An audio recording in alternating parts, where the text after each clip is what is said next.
Here we go. Welcome to Double Dribble Bucks. I am Seth. With me, as always, is my good friend Brett. How you doing tonight, Brett? I am depressed. I'm very, very depressed, and I think we all are. But I mean, I don't know how else you can feel. You can't feel happy. You can't feel. I mean, I guess you could feel mad, but I think depressed is the best way to feel at this point. Like, there's not a whole lot you could really say other than that. Yeah, I don't know how I got out of bed this morning. Honestly, that was a tough loss last night. Tough end to the season. On top of Dame being out for next season. Yeah, it's pretty much as bad as it could get from last week when we logged off and we were hoping for a new sweep starting then. That didn't quite happen, and yeah, again, kind of just worst case scenario from that point forward. We won a game, but who cares? Yeah, I don't know. Where do you want to start? I think we don't need to spend a lot of time hating on Doc because we already know we kind of covered that quite a bit. It's very obvious that it took him long enough to realize the lineup change. Everybody could see it. You could see how well it happened. Lots of complaints.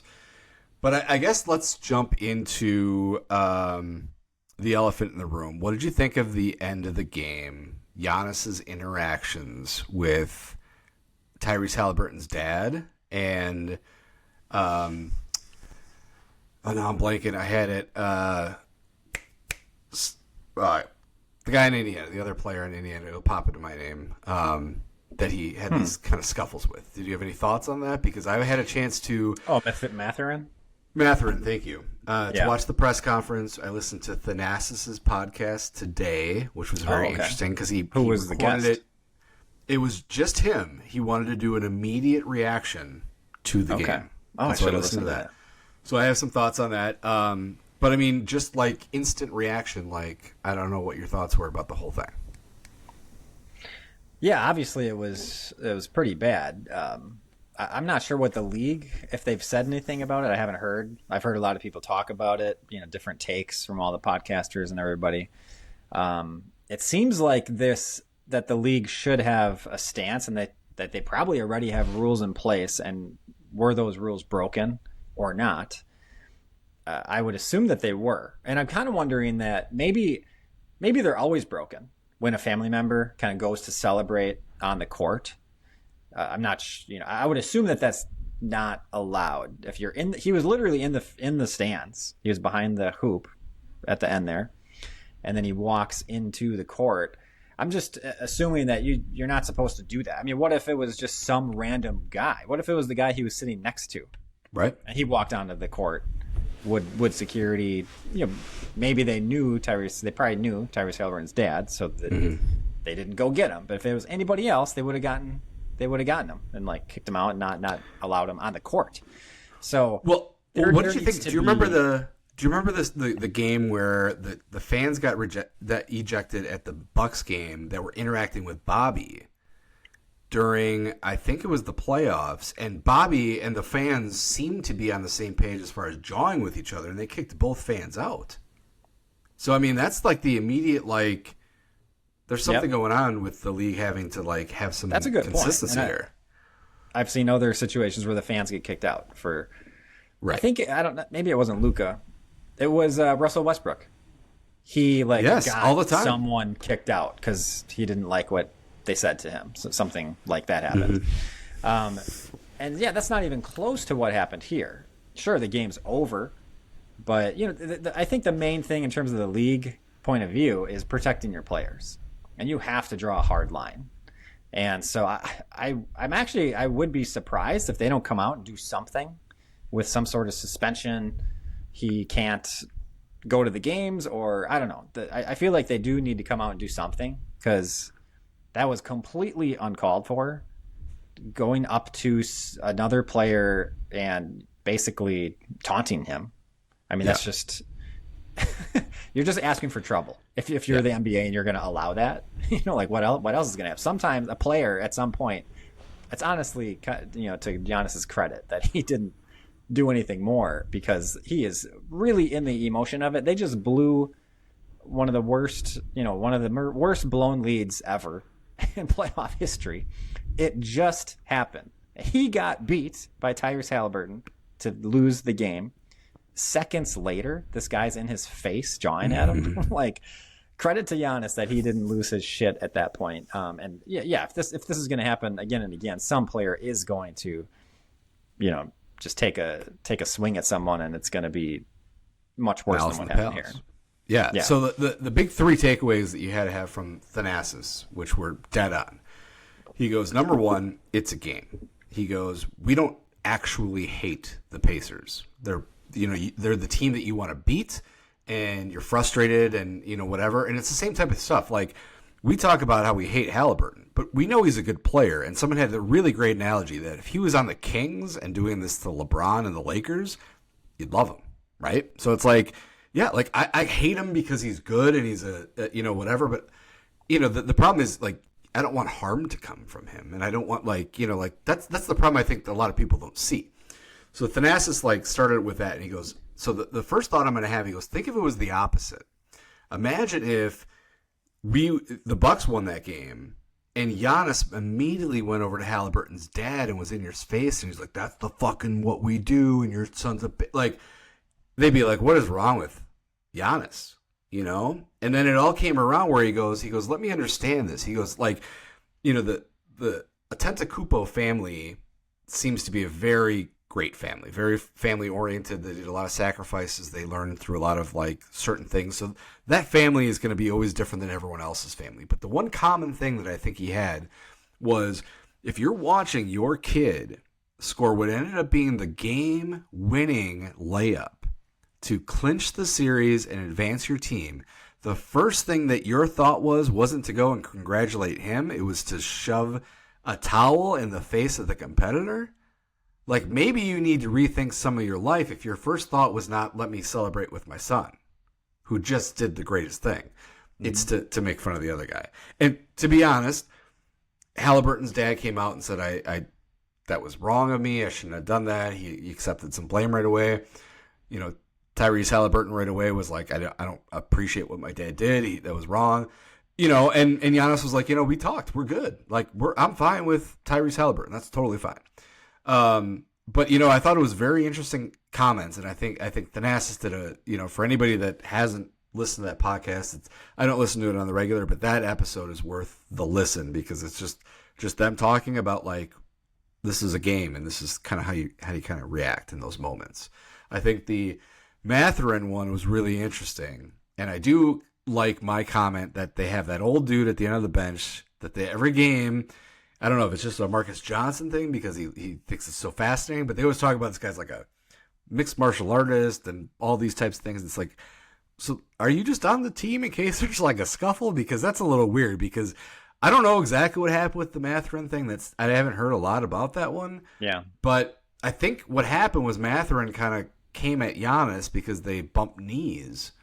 And it was, again, going back to the Thanasis thing. It's like, this is a game. He didn't target him. There was no ill thing. You got in a bad injury. It happened. You missed a game. You won the series. This is the time to say congratulations, go win one. That's what you do. And you're going to bring that up at this moment. And I think that was 100% on Mathurin, and Giannis just reacted because of what had happened before. Yeah, I guess I don't even really know what happened with Mathurin. I did hear that something happened with him at the end, but I guess I didn't go look for it, and all the talk today was about Halliburton's dad. Yeah. So, yeah, I kind of missed that. Mathurin, he's pretty young. I think it's his second, third, maybe his third year. He kind of has that look. Looks like a loser. I'm not surprised. Mathurin had a was it a bad sport and had to have words. Okay, I guess I'm not surprised about it. But yeah, I'm not even sure what happened. It probably wasn't much if we're not talking about it now. Right. Or I guess we are talking about it, but. But it was definitely the part two or the other article, so to speak, versus the headline of the Halliburton one for sure. Well, It was funny because the game ended and there was kind of a scuffle, and then it was okay, it's over. Then there was kind of a scuffle. It was it's got a wave of is this going to turn into a big brawl here or what? Thankfully, cool heads prevailed. Yeah. For sure. And I mean, look, I'm not a basketball player. I'm nowhere near close to a basketball player, but I don't care who you are. But like trying to fight Giannis is like the people that try to fight Shaq. It's like, I don't know what your end game is, but that is one person. I am like, it's got to be top of the list that I'm not going to want to fight. Like, I'll square up against Halliburton. He seems like I might have a shot, but Giannis, I mean, are you insane? Like, maybe Matherin was happy that old man mixed martial arts guy was nearby, and that's why he could talk shit. But I don't know. I thought that might have been the craziest part of the whole thing is, of all people that you think you're going to fight, it's Giannis. Good luck with that. I have a question about fights in a basketball game. Like if someone actually throws a punch, they're out of that game, probably out for multiple games. Right. And we're in the playoffs. It's not even like a regular middle of the season. It's kind of it is a big deal if that happens at any point in time. But if it happens in January, I guess you miss 5 games and then you come back. Like, not a huge deal. If it happens now, you're going to miss 5 games in the playoffs or whatever it's going to end up being. Like, you might miss the whole series. Your team might lose because you are gone. You know what I mean? Like, it's a huge deal. So anyway, all that to say, you usually don't see these guys actually swinging at each other or certainly connecting, actually landing a punch. But what you see all the time is a guy like running after another guy, and then his teammates or even the other opposing players are holding him back. And and it's like, if they weren't there to hold him back, oh no, what would we see? Yeah. And that's kind of my question. What would we see? What if there were no players that held them back? I just saw a fight, Aaron Gordon and James Harden. And Aaron Gordon got so pissed because like Harden shoved him and the hand slipped off his bicep into his chin. So it was kind of like maybe he felt like he swung at him. I mean, it certainly wasn't a hard punch if it was a punch. But anyway, maybe Aaron Gordon was like, oh my God, you like hit me in the face? Like, you can't do that, And he was going after him, hard. Like, multiple people had to hold him back. And it's like, what if they didn't hold him back? What would happen? Would he actually like try to beat the shit out of James Harden, like in front of 20,000 people on national TV? I guess emotions get the best of people at times, and maybe that's what's happening. And like, you really do need someone to hold you back, maybe. But I don't know. I just kind of had that thought, like, what if he let him go? What would happen here? Yeah, that's a great point. I mean, Giannis was one of the only people that was still on the court. It was him and Pat Connaughton, which, apparently Pat is the ride or die on the Bucks because he was there to like help out, but there was nobody else there. Mm-hmm. Which kind of goes to the point where it's like, I don't think Giannis was nervous if it really came to that, but it's a good point. It's so if you remember probably the most famous punch in NBA history was when Kermit Washington punched Rudy Tomjanovich. Oh yeah, at half court. I just looked it up. 60 days was the suspension. And Tomjanovich had a fractured face and jaw, and like he was pretty fucked up. Like, obviously for life, his whole whatever. 60 days. So that was whatever games are in that time period. So, as far as the suspension, like anybody, I think throwing a punch that connects now, I'm sure would miss the entire playoffs. Like, I don't care who it is, but that's probably what happened. Yeah.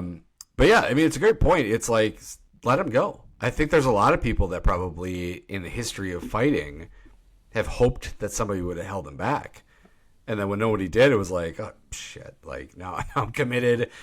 I don't know what I'm doing. Like, I just put everything I got into that one punch, hope it lands and does something, because if you miss, you're done. And maybe at least the people will revive you versus stop you. Yeah. I don't know. Well, I just wonder, like, is he going to go up and take a swing at him, or is he going to go up and just kind of like, go up to his face and kind of, say, hey, you want to start something? You're going to take it first?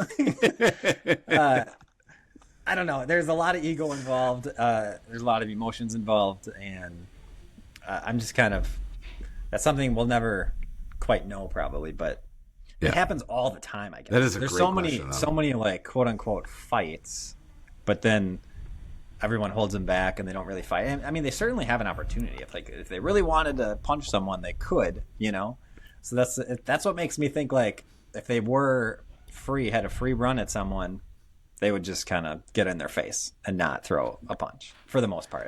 There's a couple guys out there who would, like, you have to hold those guys back because they just can't control themselves.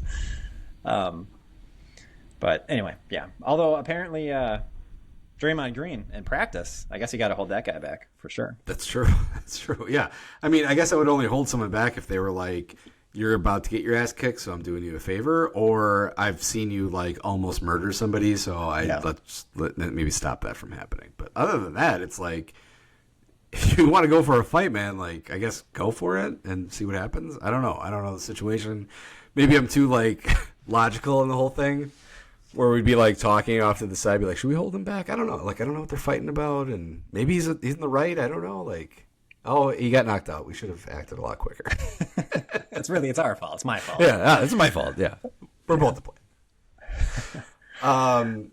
So I'll make a transition. So we got the off season coming up. I don't think we should address the rumors that are floating, except for this one thing. This is the question that I just saw literally 5 minutes before we started this whole thing.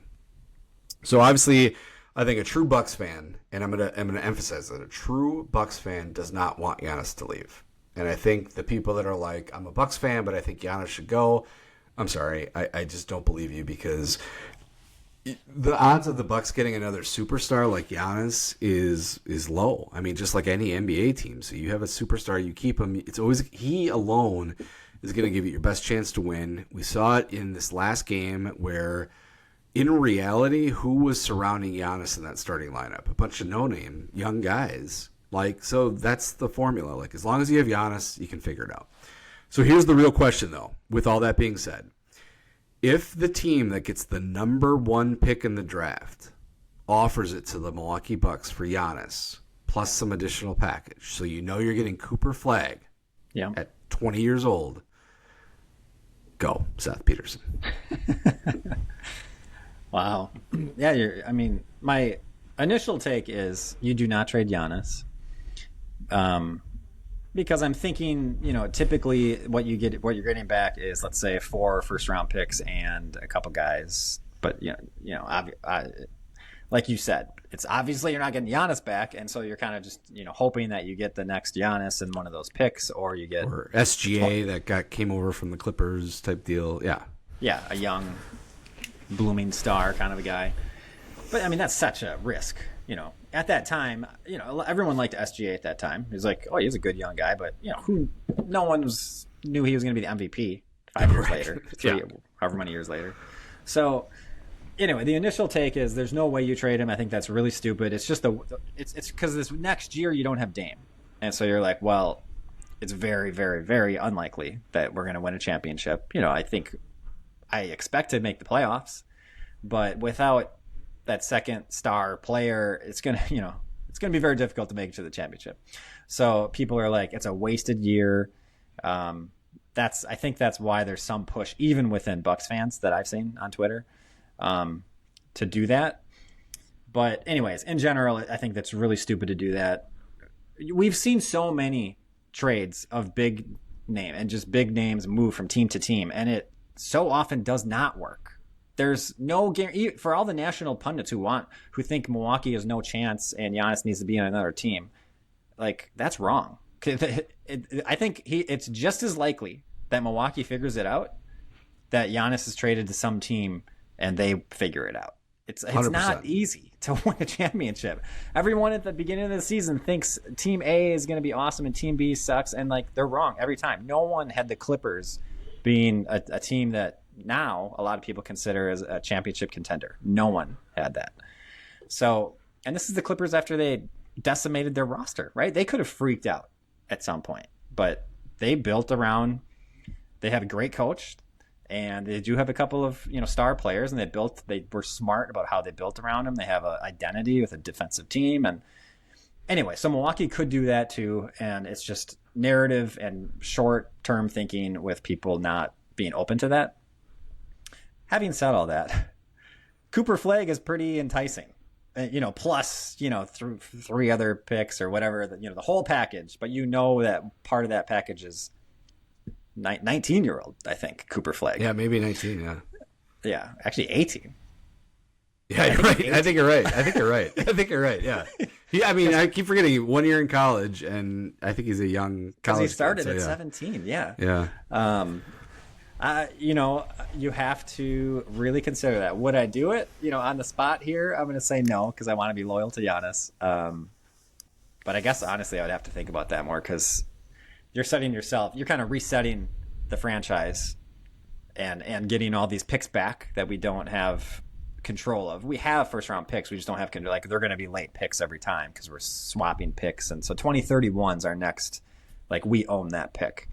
So we're kind of we are in a tough spot in terms of assets, and if we're good, if we're able to get 3-4 first rounders plus Cooper Flagg plus whatever else, that's a pretty nice reset here. So it's something to think about, but I'm going to say no. So maybe a better way to describe it is, okay, you're the GM of the Bucks, and I'm the GM of whatever team gets the number one pick. So I call you up and I go, all right, number one overall pick for Giannis, yes or no? No. Okay. Number one pick plus our next first for Giannis. No. Okay. So the question becomes, how many of these first do I have to add before you go, all right, let me think about it? I think that's the better question. Yeah, I think it's a max 4. I think I could be wrong. We don't know all these rules, right? Yeah. I believe it's 4 firsts is the max, and maybe in 3 seconds, right, perhaps. Yeah.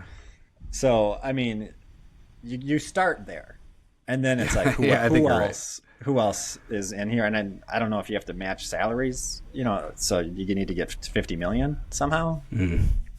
So maybe you need. I'm not sure on all those rules, but it's going to be all the picks plus what are the players, and it's probably going to be Giannis plus a guy or two, just kind of make things even, or you have to kind of make the trade work in a way. Maybe it's a 3-team trade, whatever. It's going to be complicated, but it starts with give me all the max picks that are allowed. Yeah, I agree, and I think the answer is right. You don't give up on Giannis, and I understand. I don't know if you listened to the GOAT this week. I have not.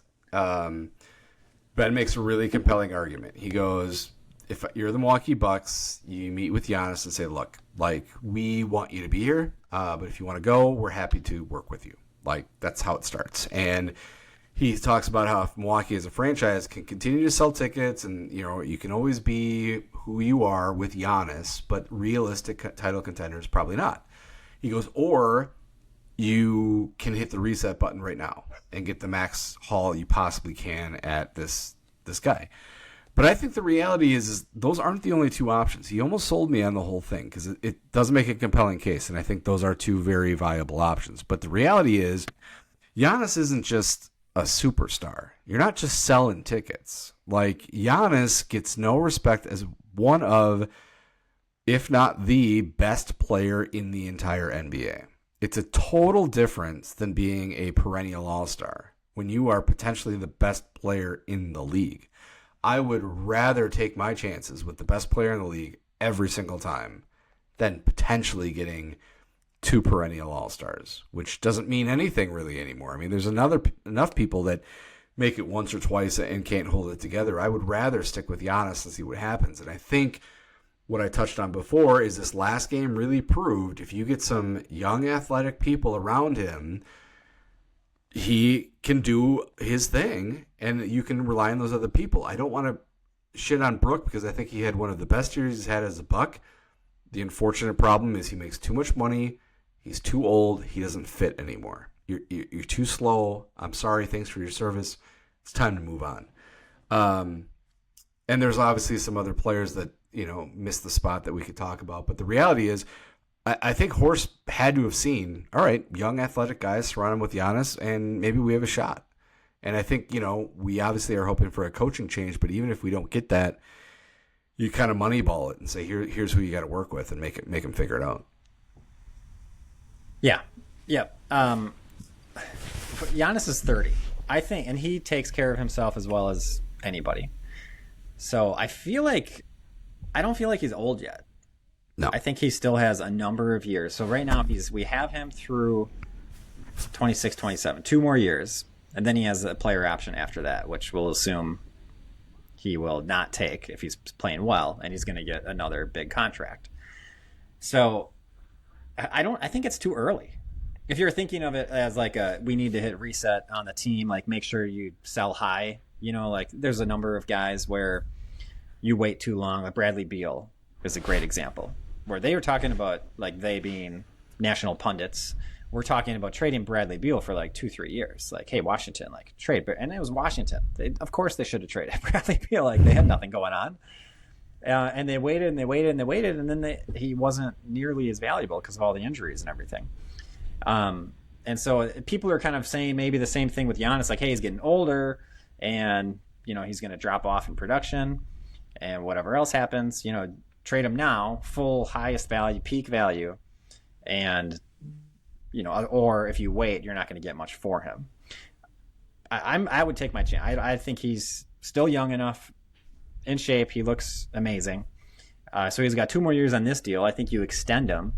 So then if you want to do that, I think you can do that when he's like 34 years old or something. I mean, Kevin Durant's 37. He just got, so I guess he was 35, 36 when he got, probably 35 maybe. When he was traded, he got a huge haul. Like, why would Giannis not get a huge haul 2, 3, 4 years from now? Right. Seems like he should. So, unless something happens, I would say that's the expectation. So I do think it's kind of a little bit early to be saying, like, hey, you need to hit reset on Giannis. If Dame didn't tear his Achilles, we could trade him. He was awesome this year. He was an all-star. His numbers were extremely good, and people for some reason don't talk about it as much, but he was awesome, and you could get a really good haul for Dame Lillard, and maybe we'd be having that conversation if he was healthy. But he's 34, and I just don't. It's just way too early. Everyone in the world, for some reason, wants the Bucks to trade Giannis forever. I don't know why, even though he won a championship here. So we actually did the thing that right. You couldn't do. I'm not sure what it is about other teams. Like, why? I think, actually, no. Like, what is it? Because I never hear it about Jokic. It's a very comparable situation. A foreign player who's the best, one of the 2 best in the world. He's won 3 MVPs, whatever he's won. He's won 1 championship, not like 3, not 4, not 5, not 2, 1. Same amount of championships. What is it about all the talk about trading Giannis and never about Denver? And meanwhile, Denver is basically like Milwaukee, with kind of not re-signing guys that they should, kind of, making GM mistakes, not doing quite as well as you expect. I guess Denver's doing a little bit better than Milwaukee, but somewhat similar timeline. And I've heard 0 talk about trading Jokic, and that just doesn't add up. Yeah, and I don't know if it's where we live, and that's why we hear the Giannis talk, but, to your point, I don't hear it about Anthony Edwards in Minnesota. I don't really hear it about Ja Morant in Memphis. I don't hear it about, like, some of these other markets where it's like they're not significantly bigger or might even be the same as Milwaukee. So why is it always Giannis? And I think the answer is honestly that people hate Wisconsin.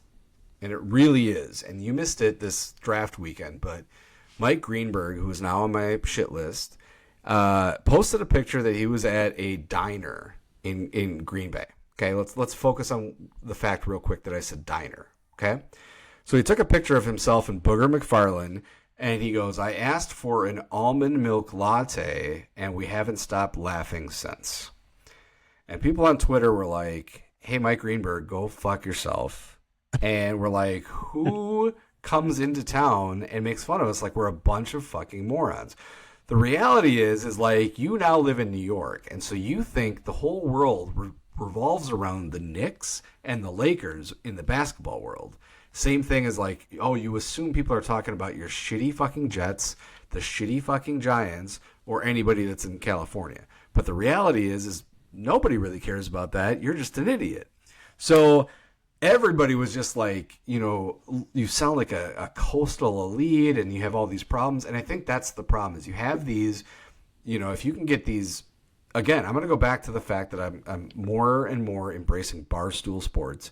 They have these little hubs at all these major cities. So they have Barstool Chicago, Barstool Wisconsin, Barstool, and so they they're little offshoots, but they understand like every community has its thing. Whereas these bigger players like ESPN are so stupid that they're like, well, I can't imagine anything in the world exists outside of New York City.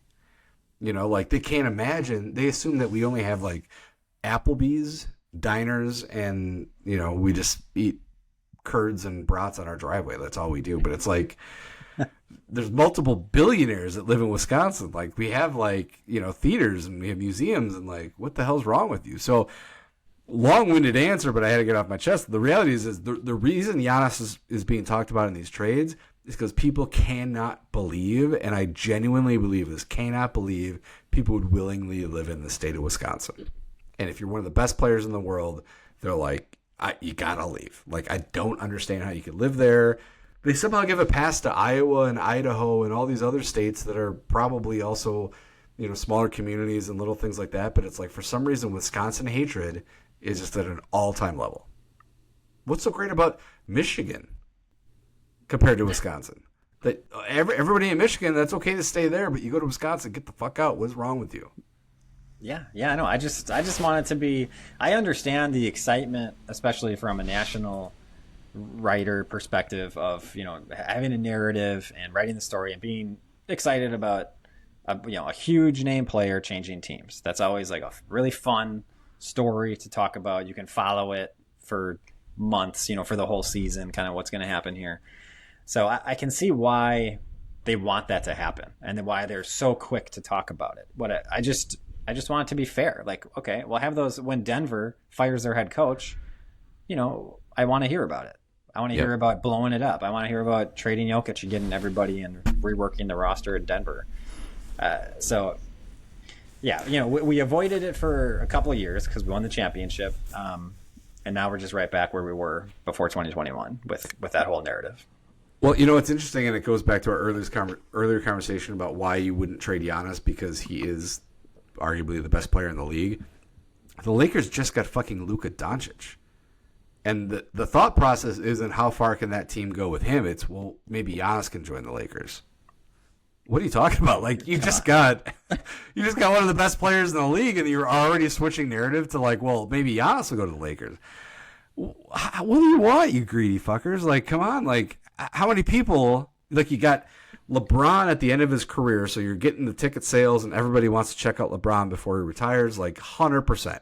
Well, now you add an actual player that's young and can, like, last for a while, and your attention is, well, yeah, but what's Giannis doing in Milwaukee?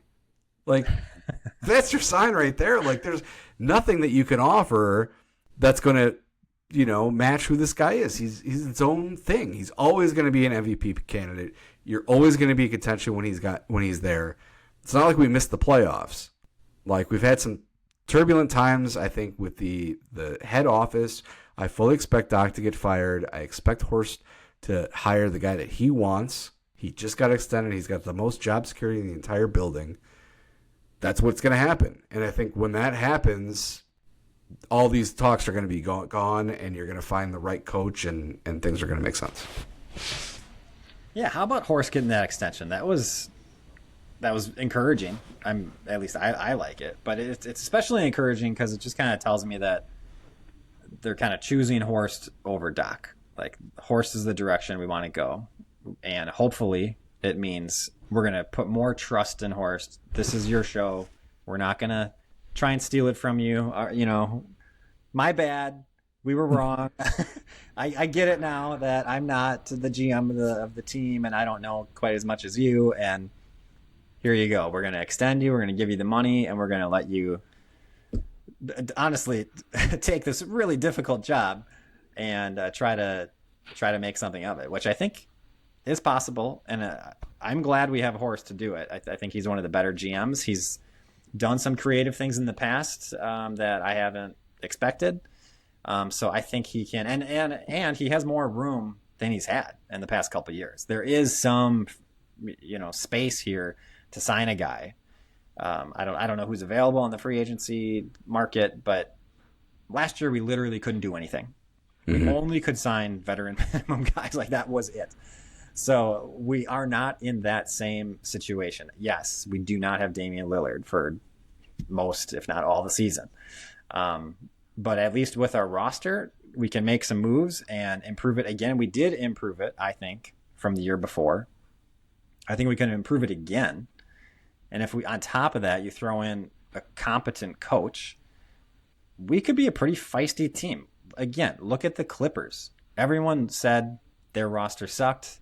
They couldn't do anything. They just got rid of Paul George and didn't replace him. And, Kawhi Leonard obviously was a big question mark.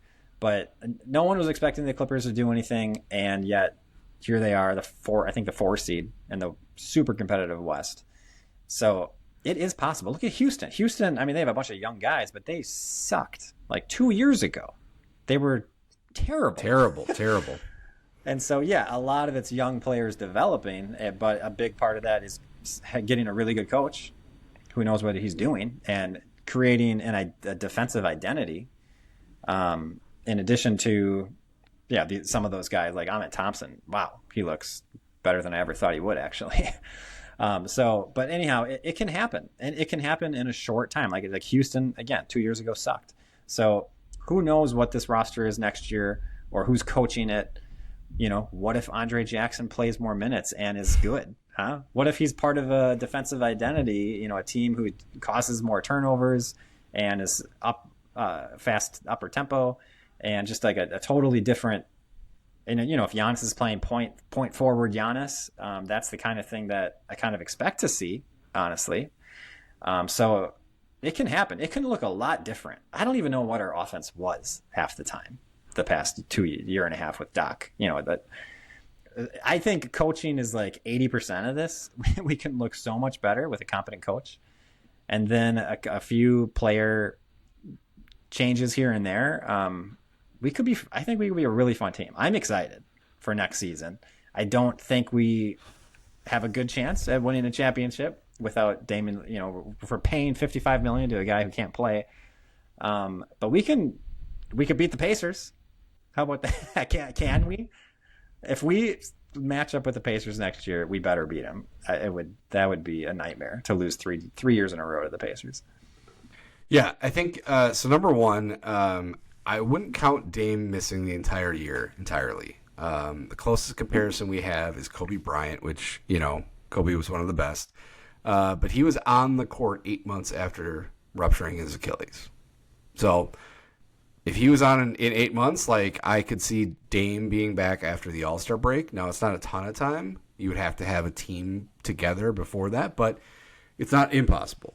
I think, I've come to the realization probably a while ago, but like, I don't understand how basketball coaching works at all. Like, it's maybe one of the more confusing coaching assignments that I can understand. I really, like, they have an offensive coordinator, a defensive coordinator. I don't know how that works. I don't get it. I'm dumb. Like, when it comes to coaching, I am dumb.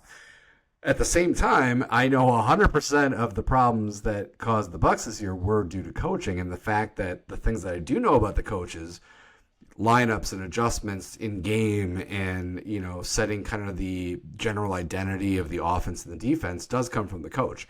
And to your point, I agree. I don't understand what our identity was in anything. I saw some minor improvements, but I think, if anything, Doc was just trying to take the Bud offense and defense and tweak it a little bit, which kind of goes to, kicking Doc while he's still down in our eyes. But, like, I don't think he's a good coach. I don't think he has his own creative ability to generate an identity. I think he is a leader, and I think that can be helpful at times. But he's not a coach. Like, he's not making us better. He's allowing us to make adjustments in principle, but he's also completely stubborn. The fact that, there's not a single Bucks fan on social media that wasn't saying about time that Doc made the adjustments he did in that game. And it was like, if, we've said this before, but if hundreds of people can say, no, duh, you should have made that change, and he didn't even think about it, that's bad coaching. So I think you're right. I think you get a good coach in there. You have some flexibility. You get Dame back at the All-Star break, let's say. Like, there's a chance. Like, you could do something. I think it's really going to come down to Horst has to have the balls to say, Doc, you're out, and this is the guy I'm going after, and make the call and do the whole thing. I think he was wavering on some things. He got talked out of the Kenny Atkinson hire by ownership, and I get how that works. And he potentially was talked into Adrian Griffin. I don't know if there's a ton of story on that one. It kind of sounded like that wasn't entirely his choice. Be honest, maybe. Yeah, but I think the reality is like with this new contract, he has to be giving that green light and job security to be like, do it. Like, just go out there and whatever you think you need to do this offseason, just do it. We'll stop meddling and we'll get this figured out. Yeah, I do want to kick Doc while he's down a little bit here. And at the same time, focus on my favorite guy, Ajax. I looked up some numbers that are kind of fun here. So, as we all know, Andre Jackson Jr. started 43 games and then did not play, basically. But what are the exact numbers? Okay. So, prior to the All-Star break, he played in 50 games, started in 43 games, and he had an average of 17.3 minutes per game in those 50 games played. Then the All-Star break happens. He does the dunk contest, kind of poorly. Gets back to the Bucks. Post All-Star break, Ajax played 37 total minutes of real playing time, not counting garbage time. This is on cleaning the glass. 37 total minutes. He got into 12 of the 28 games. So an average of 3.1 minutes per game in the 12 games that he played. And then he played 0 in the playoffs, as we know. How does that happen? Like, what happened there? Isn't that that's just so extreme to go from starting. And by the way, I forgot this. Game started, Bucks 27-16. Games Ajax did not start, Bucks 20-18. So even then, it's not like we figured something out with taking him out of the lineup. And actually, really what happened is we replaced him with Kuzma, is essentially what happened. I think Kuzma was there for 2, 3, 4 games, and Ajax was still starting, and then the All-Star break happened. And then we didn't see Ajax again. But that's kind of because Prince just moved down to the 2, which is unbelievable. But that was kind of what happened. Is Kuzma took Ajax's place, and then for whatever reason, Ajax just never played at all. But so the other thing is Kuzma's not like the same position because Ajax is our best perimeter defender on the team. Kuzma's not that. He's like a 6'9", 6'10" guy who can switch and kind of guard all positions, but he's a little bit different than Ajax. He's not like a 1-for-1, like replace him. At least I don't see that. So it's just it's such an extreme coaching decision, like at the snap of a finger, that never switched back, even though the Bucks kind of struggled at times.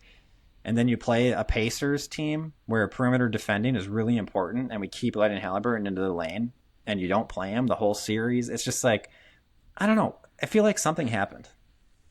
Yeah, I mean, the only logical explanation is that Ajax slept with Doc's wife. I mean, because it's the most ridiculous turn of events. Like, again, like any person that was even casually watching the Bucks was like, all right, Ajax is a tenacious defender. Like, he's very high energy and he gets in your face. And whether that's good defense or bad defense, like you could argue that all day. At the very least, he annoys the person he's defending. And how there was nobody on that gigantic Buck staff that could say, hey, Doc, like, this is what has to happen. Because I don't know if there's a comparison that you can pull up quickly between Kuzma, TP, and Ajax. It'd be kind of hard to compare all three, but like, somebody had to have had that data to be able to say, like, between these three people, 2 of which that you're like absolutely digging your heels in to start, Ajax, at the very minimum, we know is better than one of them. And it's like, no, not going to play him, not going to try it. Like, you're right. It might go on like one of the biggest mysteries in sports because, yeah, you're right. You go from starting to not even playable. And it's one thing that you were starting, and we can go on and on about how we don't understand why there's loyalty with starters and how does that really matter to anything. But at the very minimum, you know that Ajax shut down SGA in the NBA Cup. Like, you know that happened. Yeah. So at the very least, you wouldn't give him another shot to just try that and see what happened. And it just felt like, no, I'm not going to. And I echo what you just said. I have no idea what happened, and it's a huge reason why somebody has to just fire Doc, move on, and maybe just like give him his papers and say, look, this game just passed you by. Like, it's just like you're not looking at analytics, you're not paying attention to some of these blatantly obvious things, you're too loyal to veterans, whatever. But be honest, because I mean, this is going to be his last coaching job. There's no way he gets another job after this. No. But yeah, I don't know. Huge mystery. I wish we knew the answer. Okay, well, maybe we can talk a little bit about, who we're going to re-sign. Who do you want to re-sign? Let's just look at like Gary Trent Jr. Yes, I would love to. So you have AJ Green. You have him for another year. Yeah. And so I guess you should extend him. That's a decision that the Bucks have to make. But we have AJ Green. Yes. So you also then sign Gary Trent Jr. We agree on that? Yes, if you can. Now for sure. And yeah, I don't know, he's going to get 10-15 million a year, I would guess. I'd be okay with it. Yeah. I would too. 26, 27? 26. Yeah. Okay. Yeah, he proved it. He should have been starting for a while. Brook Lopez. Okay, so here's what I'm going to say. I'm going to say no, unless he somehow is willing to take a vet minimum. Because we've talked about this. He had a great year this year. He fits in certain things, but if you're not taking the vet minimum and I'm not willing to waver on that, then no. Like, I would love to have you back. Great team guy. Like, you have a purpose when you come in, but I'm not paying you any more than the vet minimum to come back. Maybe someone else will, and great, go for it. But that's where I draw the line. Yeah, I might agree. A part of me wants to say, I just don't sign him. Just, he's not a part of this team. Because a part of me, again, it goes to that I want to be a more like defensive identity oriented team, and I don't think Brook Lopez fits that anymore because he's older and slower, and also I don't think that drop coverage, I don't think he can do that drop coverage, period. Yeah. And even the drop coverage itself, I'm not sure how useful that is in the modern NBA, unless you have the perfect personnel for it, perhaps. Either way, I don't think he can do it anymore that effectively.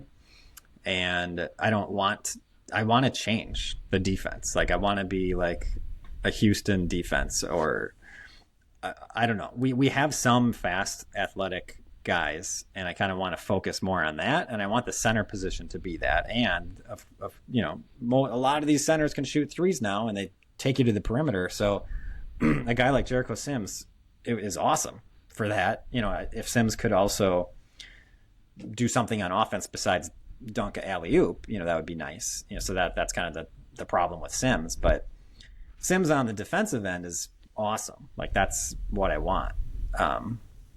So maybe we could jump to Sims. Do we sign him? Yeah, I would. I mean, again,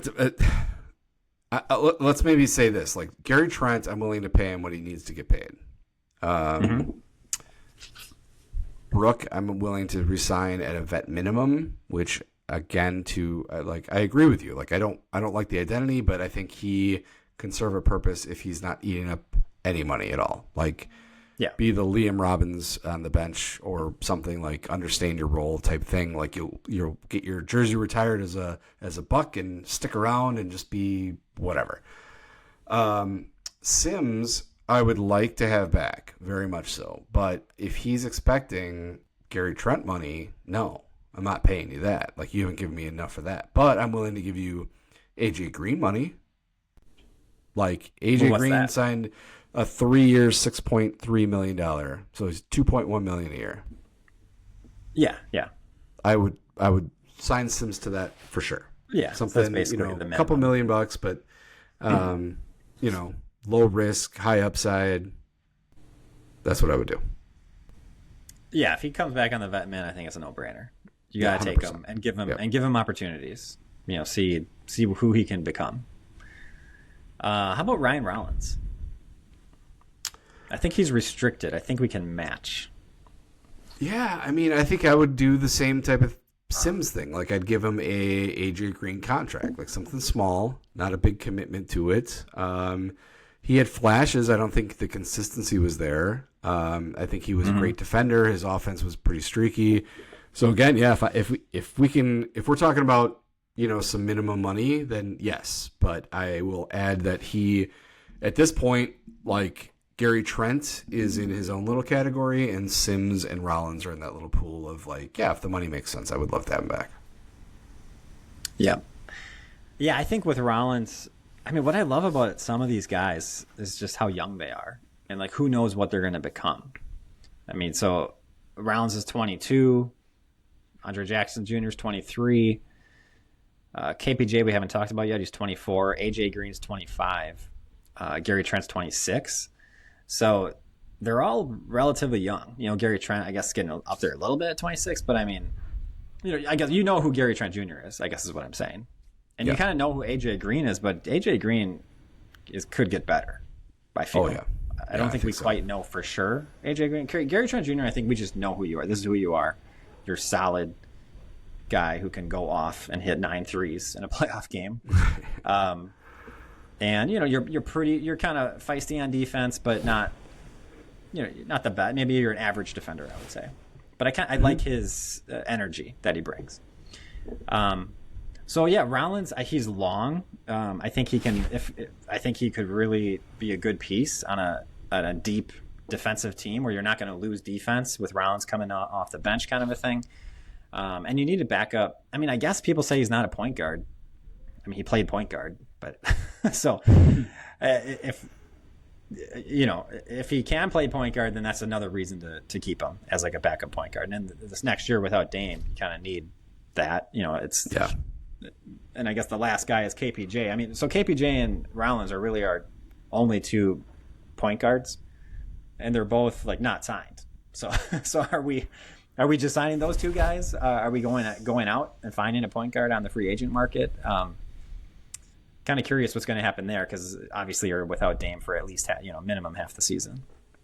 Yeah, I mean, I think I would resign KPJ and Rollins and let them be your point guards until Dame comes back. I think that would be a great fit. I would pay KPJ a little bit more than Rollins, even though he had moments that he was not great in this playoff series.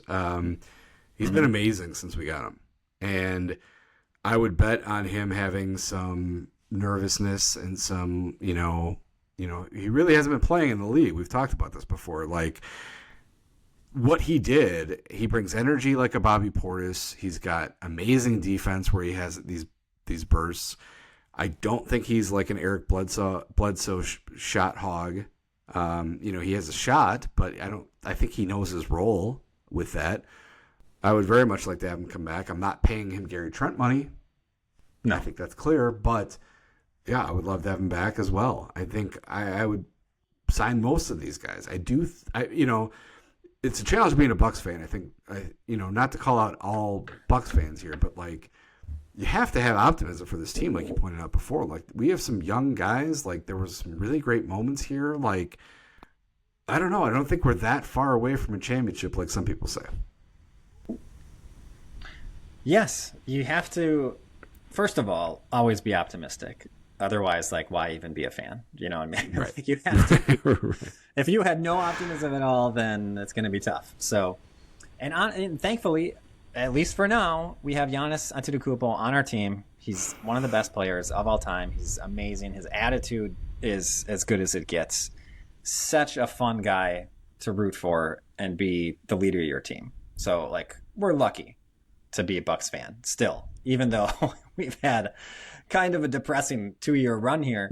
I think that it could be much, much worse, and we could win another championship. Why would you count against Giannis? It doesn't make any sense. Like, anything can happen here. What if it's not next year? Maybe it's 2 years. Maybe it's 3 years. Who knows? But you have Giannis. You have a chance, and it's going to be fun to see what kind of that first half of the season. It sucks that Dame's not a part of it, but it's kind of interesting. Like, okay, well, what are we going to do? Is Giannis going to be that point forward?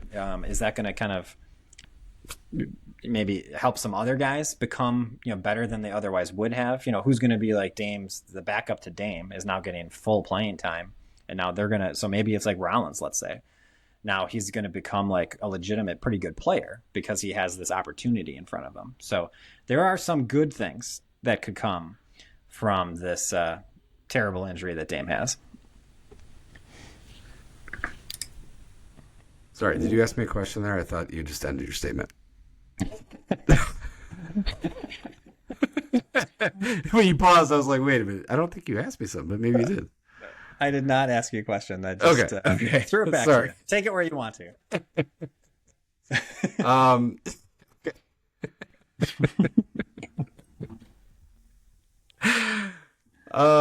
Yeah, I guess I'll just say my final thought is it was a depressing series of games. I think I actually had some Bucks-related depression for the last couple of days. Like, Dame's injury was really like, I don't want to overreact and say it affected me, because it's not like I was like, some sports fans, but I did definitely feel down. And then started to come alive during that last game, and then it just got taken away from us, and it was just like, man, this sucks. Like, I'm kind of going into a weird moment. You talked about before on how NBA basketball, playoff basketball, is some of the best couple months of the sports year, and I don't disagree, but it does add to it when your team is in it.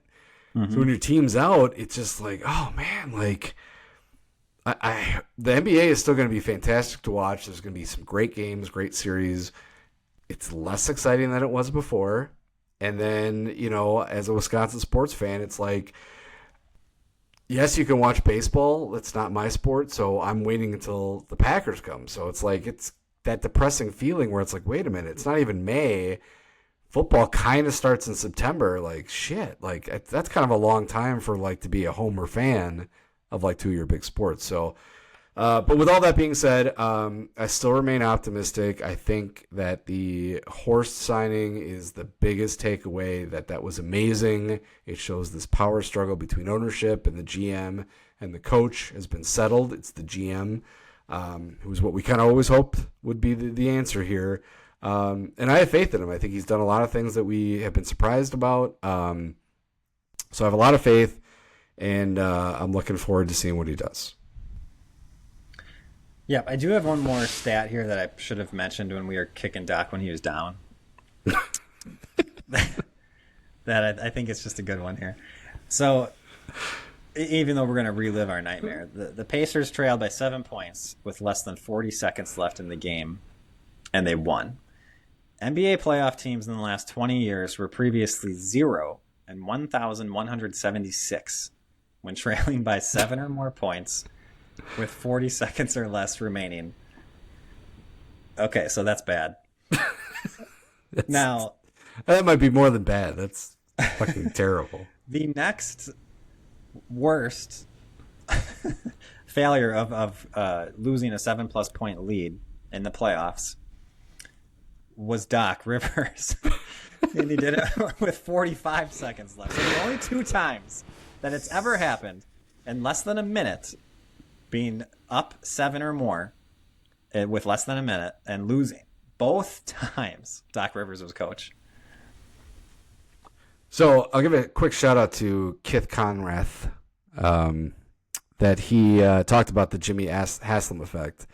And if there's no more than a Jimmy Haslam effect, it is Doc Rivers, in the sense that these stats are available. It didn't take you that long to figure out that Doc is the coach that's blown the worst loss ever and then did it again.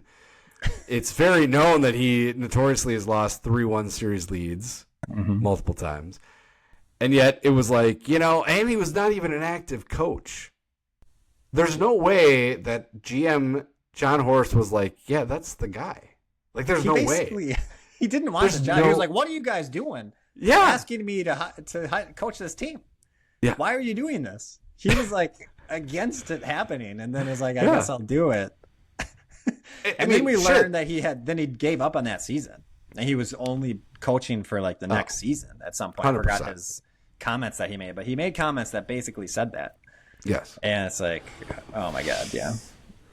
But yeah, that's not a move of a GM. That is a move of an owner that is just like, this is what's going to fix it, or this is what the thing is, or what. But it's like, Horst can finally just be like, okay, experiment's over. Like, clearly, as long as I get the okay that it's okay to pay multiple coaches, which I'm guessing the extension is like, yep, you're good, then we're going to start seeing who that's going to be. And it's going to be, I think, maybe just Horst making that decision, knowing like, okay, I can't go completely first-time coach. I can't go some guy that's not willing to change. I might have to be very creative here. I have all faith in that, but that's a very depressing stat. I appreciate that. Thank you, Seth. Yes. Well, okay, then we'll end it with this. Do you you want to hear depressing? Wait for this. No, to make it not depressing. Legitimate question about the coaching. We'll just throw this out there. The Denver Nuggets coach who was fired, Michael Malone, I think his name is, he's available. People are talking about him. He's, obviously he won a championship. He's a good coach. Do you want Michael Malone, or would you pass on him?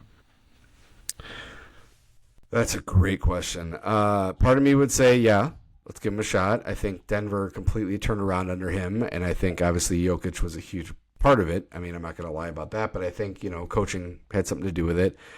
I think the reason that I would ultimately say no is because the reason that apparently he got fired was he lost the locker room. And I think that's exactly what happened with Adrian Griffin.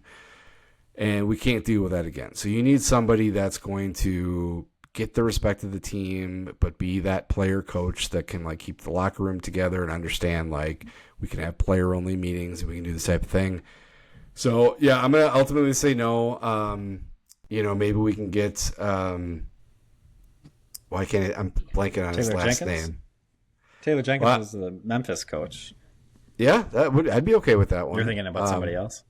Well, Brad Stevenson. Maybe we can convince him to give up his. Brad Stevens. Brad Stevens, NBA operations gig for the Celtics. Yeah. Let's definitely Let's give it a shot. Yes. How much money do you want? Let's do it. It's got to be a price, right? Haslam, pay it. You got to make up for your error. That's right. So, no, I don't know enough about the coaches. I think, the guy that got fired from Memphis could potentially work well because he was really good at developing young players. Yeah, I guess that's what attracts me to him is he'll play Ajax. Yeah, it's a good chance. I mean, we have, some of these young guys that we're talking about. Like, I think he'll play them over a Taurean Prince. Yeah, I think I'd be okay if we went like an older coach, seeing what Terry Stotts is about after learning how to coach in Portland. I think he's a guy that would be very welcome back in Milwaukee, and Dame would respect him and kind of give the stamp. And he's never won it all. So, he would be pretty hungry. I don't think he's got some swag, I guess, about standing up to Griffin. I mean, that could be somebody that I'd be okay with if we went like an older established coach. But I don't know. I don't know enough about him right now. Yeah. Back to Malone. I'm kind of afraid of Malone. Kind of like you, like what happened there? Like why were you fired with a week left or however many games were left, and you're coaching, one of the best players in the league, top one or two guys. He also played Russell Westbrook a lot, which I guess he played pretty well, and maybe that's not his fault, but I heard rumblings about him not playing young guys as much as he should. And he apparently lost the locker room, which is never a good thing. So I'm just a little scared of that, even though he obviously has a lot of accomplishments that you can point to, and I'm sure he's a very good coach. I kind of want to go younger. And the Memphis coach, I think Taylor Jenkins is his name. He was fired. It seems like that was kind of like a power struggle that the owner wanted that Finnish guy to be coach. And so it was kind of kind of like a Haslam coming in and being like, this is who I want. And so I'm kind of more accepting of him being fired with a couple weeks left in the season compared to Malone in Denver. But anyhow, we'll have a lot of time, too much time to think about this stuff as we watch the other teams play in the NBA playoffs here. Yeah. And Jenkins is only 40. I just looked it up. So we can call him young? I think we can call him young. Yeah. I think that still works. He's younger than me, so yeah. So that's something. He's a kid. This kid. Yeah. We can refer to him as the kid. Okay, we will. All right, I think that'll do it. Subscribe and rate us on Apple, Spotify, or wherever you listen to your podcasts. Email us at doubledribblebucks@gmail.com. Follow us on Twitter at podddb. We'll see if we come back and do a draft pod or something like that. I think we might jump in if we feel like it. Otherwise, maybe not till September, October. Either way, go Bucks. Wah, wah.